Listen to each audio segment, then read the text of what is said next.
अस्सलाम वालेकुम, मैं हूं मरियम नवाज और आज की वीडियो में कुछ जिक्र होगा जुल्फिकार अली भुट्टो रेफरेंस जो कि बिलाखिर 11 साल बाद सुप्रीम कोर्ट ने आज समाअत की। चीफ जस्टिस पाकिस्तान की सरबराही में 9 रुकनी बेंच ने ये समाअत की। इसके बहुत सी जो चीज़ें हैं वो सोशल मीडिया पर भी चल रही हैं, टीवी पर भी इसको बराह रास्त दिखाया गया, लेकिन कमरा अदालत में आज क्या हुआ ये मैं आपके सामने रखूंगी। आज जब केस की समाअत शुरू हुई तो चीफ जस्टिस काजी फरीद ईसा ने बिलावल भुट्टो की जो बराह रास्त नशरियात वाली दरख्वास्त थी उस पर ये बताया कि अदालत ने इससे पहले पीटीवी के जरिए बराह रास्त नशरियात की, लेकिन अब जो जजेस 2 रुकनी जजेस की कमेटी बनाई गई थी लाइव टेलीकास्ट के ऊपर, उसने ये फैसला किया कि इसको पहले जो सुप्रीम कोर्ट के अपने कैमरास हैं सुप्रीम कोर्ट में, उनके जरिए सुप्रीम कोर्ट की वेबसाइट और सुप्रीम कोर्ट ने एक नया यूट्यूब चैनल भी बना लिया, उस पर बराह रास्त नशरियात दिखाई जाएगी कमरा अदालत नंबर 1 की। और फिर सुप्रीम कोर्ट की वो लाइव टेलीकास्ट अवेलेबल थी। केस की जब समाअत शुरू हुई तो जाहिर है 11 साल बाद आज ये केस की समाअत हो रही थी और इसमें सुप्रीम कोर्ट को थोड़ा सा वार्म अप दरकार था। तो सुप्रीम कोर्ट ने पहले अटॉर्नी जनरल जो कि अदालत के सामने मौजूद थे उनसे ये सवाल किया कि क्योंकि सदारती रेफरेंस पर मामूल के मुताबिक अटॉर्नी जनरल या फिर अटॉर्नी जनरल का नामजद करदा कोई भी वकील सदर की जानिब से पेश होता है, तो उन्होंने कहा कि सदारती रेफरेंस है तो अदालत को ये बताया जाए कि क्या अभी भी हुकूमत इसकी पैरवी चाहती है। तो उस पर अटॉर्नी जनरल ने अदालत को ये बताया कि क्योंकि उनको मना नहीं किया गया हुकूमत की जानिब से तो वो फिर अदालत के सामने मौजूद है। उसके बाद अदालत ने जो रेफरेंस था जुल्फिकार अली भुट्टो का 2011 में सदर आसिफ जरदारी उस वक्त थे, उन्होंने भिजवाया, वो रेफरेंस पढ़वाया गया अदालत में। उसके अलावा बाद में क्योंकि जब इफ्तिखार मोहम्मद चौधरी के दौर में ये रेफरेंस टेकअप किया गया था तो इस रेफरेंस पर ये एतराज उठा था कि इसके अंदर तो अदालती सवालात है नहीं, तो अदालत राय किस चीज़ पर दे। तो फिर बाद में एक प्रेसिडेंशियल ऑर्डर के जरिए 2011 में सवालात फ्रेम किए गए थे अदालत के सामने कि अदालत बताए कि जुल्फिकार अली भुट्टो का जो ट्रायल था वो फेयर था या नहीं, उनको दी गई सजा जो थी वो इस्लामी इक़दार से मुताबिकत रखती थी या नहीं। उसके अलावा कि सुप्रीम कोर्ट कभी इस रेफरेंस को अपने अदालती नज़ायर के तौर पर शामिल करेगी अपनी PLDs में या नहीं। ये तमाम तर सवालात अदालत के सामने थे और फिर आज ये सवालात अदालत के सामने पढ़े भी गए। लेकिन अब अदालत को जो एक दुश्वारी पेश आ रही है वो ये कि सुप्रीम कोर्ट जुल्फिकार अली भुट्टो को फांसी दे चुकी, उनकी फांसी के लाहौर हाई कोर्ट के फैसले को बरकरार रख चुकी और उसके ऊपर जो नजरसानी दरख्वास्त थी उसको भी खारिज कर चुकी है। तो फिर अब क्या अदालत ये दर खोल सकती है अपना कि जो अदालती फैसले हैं उनके ऊपर सदारती रेफरेंसेस आए और फिर सुप्रीम कोर्ट उनको रिविजिट करे। तो ये सवाल जस्टिस मंसूर अली शाह ने आज पूछा और जब उनके सामने जाहिर है कि एक गैर ज़रूरी डिबेट चल रही थी अदालत में, रेफरेंसेस पढ़ लिए, फारूक नाइक साहब बता रहे हैं कि नहीं ये जो रेफरेंस है भुट्टो को जो सज़ा दी गई वो ठीक तरीके से नहीं दी गई थी। तो जाहिर है कि जिस तरह हमें एक डिस्टर्बेंस सी फील हो रही थी कि ये समाअत किस तरफ को जा रही है, तो वही डिस्टर्बेंस जो थी वो बेंच में भी थी। और फिर जस्टिस मंसूर अली शाह ने बिलाखिर वो क्वेश्चंस किए जिन क्वेश्चंस को शायद हम सब कहीं ना कहीं सोच ही रहे थे, और उन्होंने ये सवाल किया कि जब सुप्रीम कोर्ट एक फैसला दे चुकी, वो फैसला हतमी हो चुका, तो ये कैसे मुमकिन है कि एक सदारती रेफरेंस के जरिए सुप्रीम कोर्ट अपने फैसले को दोबारा देखे, क्योंकि पाकिस्तान के आइन में नजरसानी एक दफ़ा ही है और क्यूरेटिव रिव्यू यानी दूसरी बार नजरसानी का कोई कंसेप्ट नहीं है। तो फिर अदालत किस कंटेक्स्ट में जो है वो इस रेफरेंस को देखेगी, ये सवाल किया गया। उसके अलावा ये भी सवाल किया गया कि अदालत को कोई कानूनी हवाले दिए जाएं, कैसे आर्टिकल 186 के जुमरे में सुप्रीम कोर्ट अपनी एक पास्ट एंड प्रूफ ट्रांजैक्शन है, ख़त्म हो चुका एक मामला, अदालती फैसला आ चुका 1979 में, तो उसको कैसे खोले एक नए, उस चीज़ को अब दोबारा से कैसे रिविजिट किया जाए, ये सवाल मंसूर अली शाह ने किया। और उन्होंने ये भी सवाल किया कि अदालत को ये भी बताएं कि अगर अभी ये मामला तय हो जाता है कि सुप्रीम कोर्ट करार दे देती है, राय दे देती है अदालती सवालात पर, तो क्या फ्यूचर में भी ये होगा कि जो सुप्रीम कोर्ट के अंदर फैसले किए जाएंगे और वो फैसले किसी भी तरह अगर किसी को सूट नहीं करते और कोई भी किसी भी दौर में सदर ये समझता है कि वो जो फैसले हैं उनको रिविजिट होना चाहिए, उनको कुछ करार देना चाहिए, तो क्या दोबारा भी अदालती फैसलों के खिलाफ इस तरह सदारती रेफरेंस आ सकेंगे? ये बड़ा पर्टिनेंट क्वेश्चन था। और इसी क्वेश्चन के ऊपर क्योंकि अब अदालत ने ये देखना है कि ये जो जुल्फिकार अली भुट्टो का रेफरेंस है ये काबिल समाअत है या नहीं, तो इस पर चीफ जस्टिस काजी फरीद ईसा की सरबराही में जो 9 रुकनी बेंच था उसने आज नए अदालती मुआविन मुकर्रर किए। पहले 10 अदालती मुआविन थे,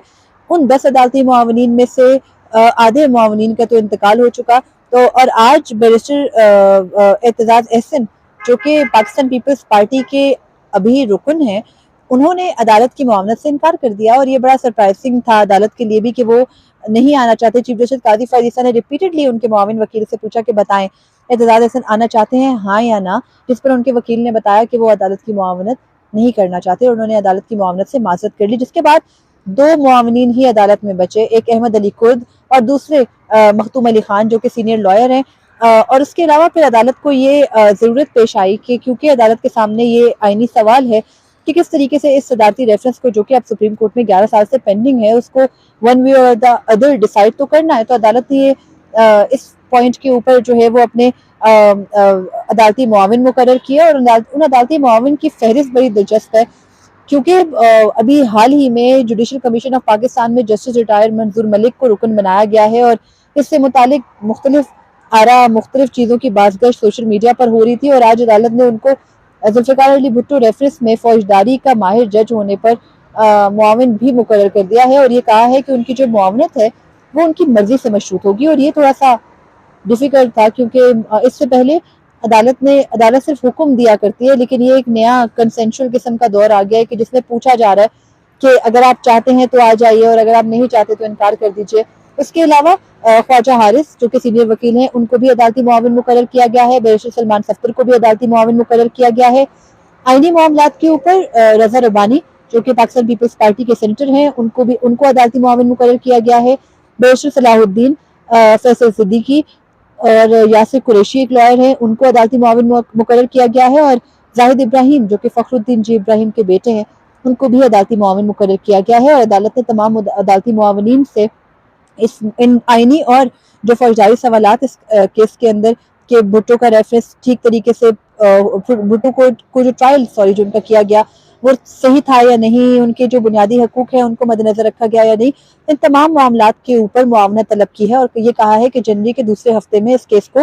سماعت کے لیے مقرر کیا جائے. یہ تو ہو گیا کیس کا معاملہ جو کہ عدالت میں آج ہوا, لیکن عدالت نے بار بار آج جو ذوالفقار علی بھٹو کو کیونکہ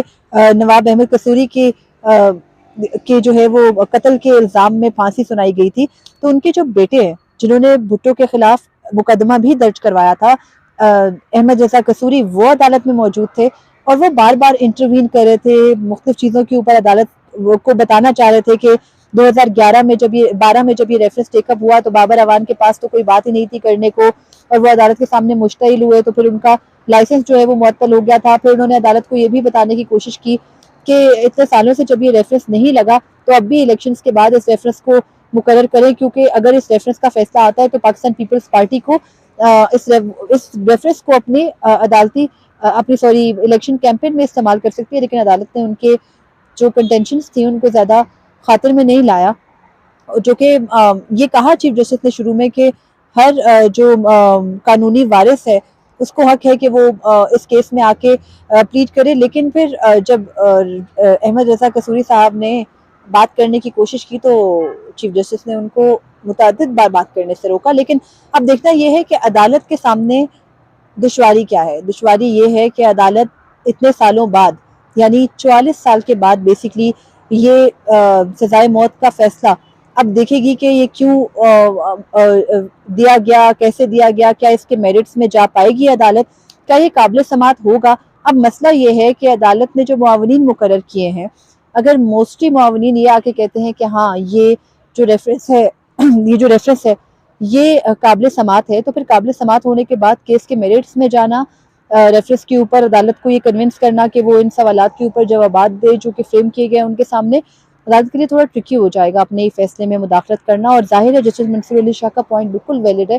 کہ سپریم کورٹ ایک راستہ کھول دے گی, ایک دروازہ کھول دے گی, اور مستقبل میں بھی اس طرح کے ریفرنسز ہو سکتے ہیں. مطلب مثال کے طور پہ اپنے طور پر ایک مثال دے رہی ہوں کہ آج اگر عمران خان کو سپریم کورٹ سے نااہل کر دیا جاتا ہے یا نواز شریف کو نااہل کیا گیا ہے, اور کل کو ان میں سے کسی بھی ایک کی حکومت آتی ہے اور جو ان کی حکومت میں بیٹھے صدر ہیں وہ سپریم کورٹ کو یہ بھیج دیتے ہیں ریفرنس کہ نواز شریف کو جو پاناما کیس میں نااہل کیا گیا یا عمران خان کو توشہ خانہ سمیت کسی بھی کیس میں نااہل کیا گیا, وہ فیصلہ جو ہے وہ بڑا ظلم تھا اور عدالت اس کو ظلم قرار دے دے جسٹ ان کیس, تو کیا وہ بھی ٹیک اپ کرے گی عدالت؟ تو یہ تمام تر سوالات عدالت کے سامنے ہیں, اس کو عدالت کو دیکھنا ہوگا, یہ کوئی اتنا سیدھا معاملہ نہیں ہے. اور اس کے علاوہ کیونکہ ظاہر ہے ذوالفقار بھٹو کے کیس کے ساتھ بہت سی ایموشنل لوگوں کی ایفیلیشنز ہیں, मीडिया में भी ज़ाहिर है यही समझा जाता है, मेरा अपना ज़ाती राय भी यही है कि वो एक गलत तरीके से सज़ा दी गई थी। ड्यू कोर्स जो ड्यू प्रोसेस है आइन में दर्ज वो नहीं पूरा किया गया था। लाहौर हाई कोर्ट ने डायरेक्ट उनके ट्रायल को टेकअप किया और फिर जजेस बीच में तब्दील किए गए, जो जजेस उनके हक में जाते थे उनको साइड कर दिया जाता था। फिर सुप्रीम कोर्ट में भी बाकायदा मेजॉरिटी तब्दील की गई जजेस की और उनको सज़ा दी गई। तो ये तमाम तर मामलात देखे जाने चाहिए, लेकिन क्या सुप्रीम कोर्ट वो फोरम है जिस पर ये मामलात देखे जाएंगे, ये तय अदालत करेगी। और उसके अलावा आज अदालत में चीफ जस्टिस कादी फैज़ ने ये भी कहा कि 3 सीनियर जजेस ने इस केस को सुनने से माजरत की। तो सीनियर जजेस में तो 2 सीनियर जज और एक और जज, तो एक और जज तो अतर मिनल्ला हैं जिनके ये कहा जाता है कि उनके ससुर हैं, जिन्होंने जस्टिस सफदर शाह जिन्होंने जुल्फ़िकार अली भुट्टो केस में सुप्रीम कोर्ट में के फैसले से इख्तलाफ किया था। और उसके अलावा जो दीगर 2 जजेस हैं, जस्टिस एजाजुल एहसन और जस्टिस मुनीब अख्तर, उनका खुदा जाने कि उन्होंने क्यों इस केस में इंटरवीन करने से माजरत की।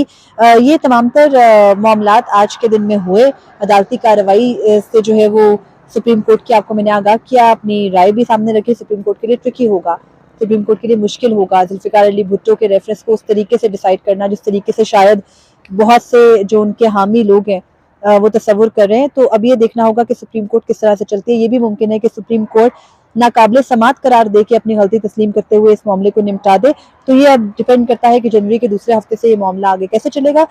जब ये मामला चलेगा तो जाहिर है वो भी आपके सामने रखूंगी। तब तक के लिए मुझे इजाज़त दीजिए। अल्लाह हाफ़िज़।